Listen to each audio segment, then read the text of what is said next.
पड़ोस में रहती संगीता के बाथरूम से अजीब अजीब आवाज़ें आ रही थी। उसके बाथरूम के ऊपर एक खिड़की थी, लेकिन वह थोड़ी ऊंची थी। इसलिए मैंने अपना हाथ ऊपर किया और फ़ोन का कैमरा ऑन करके वहां पर रख दिया। फिर मैंने फ़ोन में देखा तो मेरे पैरों तले से ज़मीन खिसक गई। दोस्तों, मेरा नाम भूपेश है और मैं 25 साल का हूँ। मेरे पड़ोस में काफ़ी खूबसूरत लड़की रहती है। उनकी जवानी देखकर काफ़ी लड़के उनके आगे पीछे घूमते रहते हैं।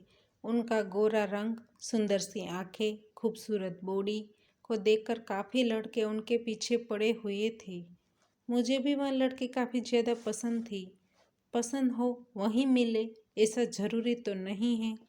उसका नाम संगीता है और उनकी उम्र 22 साल है। यह कहानी मैं 18 साल का था तब की है। वह मेरे पड़ोस के घर में रहती है। मैं जब छोटा था तब से मेरा सपना था कि मैं एक बार संगीता के साथ आनंद करूँगा। आखिरकार वह दिन आ ही गया। एक दिन संगीता उसके घर के बाहर खड़ी थी। उसने मुझे बुलाया और कहने लगी, क्या तुम मेरे लिए यह चीज़ें ला सकते हो? मैं तो उनके हर काम करने के लिए तैयार ही था। इसलिए मैंने उनके पास से सामान का लिस्ट और पैसे लेकर सामान लेने के लिए चला गया।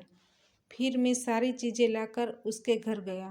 शायद अंदर कोई नहीं था, क्योंकि घर का दरवाज़ा खुला था।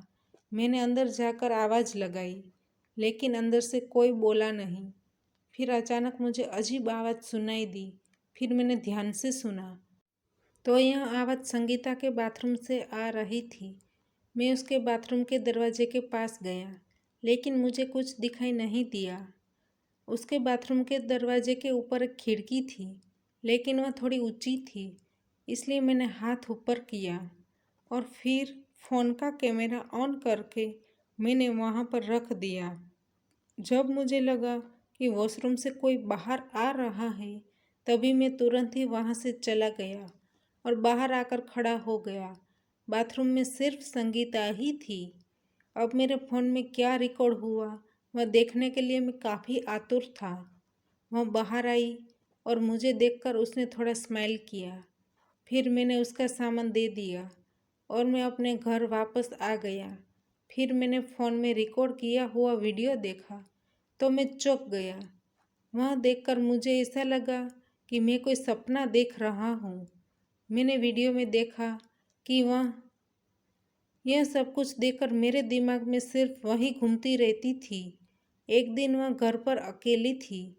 तब मैं उसके घर गया। वह काफ़ी खूबसूरत लग रही थी। उसने जीन्स और टॉप पहना था। फिर मैंने अपने आप पर कंट्रोल रखा और उसके सामने खड़ा रहा। उसने मुझे सोफे पर बैठने को बोला। फिर मैं सोफे पर बैठ गया और उनके साथ बातें करने लगा। उनके साथ बातें करते वक्त मैं उनके नज़र नहीं हटा पा रहा था। शायद वह भी समझ गई थी कि मैं क्या देख रहा हूँ। उसके मन में भी शायद आग जल रही थी। फिर मैंने संगीता को कहा कि मैं तुमको कुछ दिखाना चाहता हूँ। फिर मैंने अपने फ़ोन पर रिकॉर्ड किया हुआ वीडियो दिखाया। वह एकदम शर्म से पानी पानी हो गई। फिर मैंने उसकी ओर देखा और समय बर्बाद किए बिना फिर उसने भी मेरा साथ दिया। फिर मैंने सोफे पर ही उसके साथ सांप सीढ़ी का खेल खेला। अब तो वह मेरी दीवानी हो चुकी है। मुझे जब भी मौका मिलता है तब मैं उसको आनंद कराता हूँ।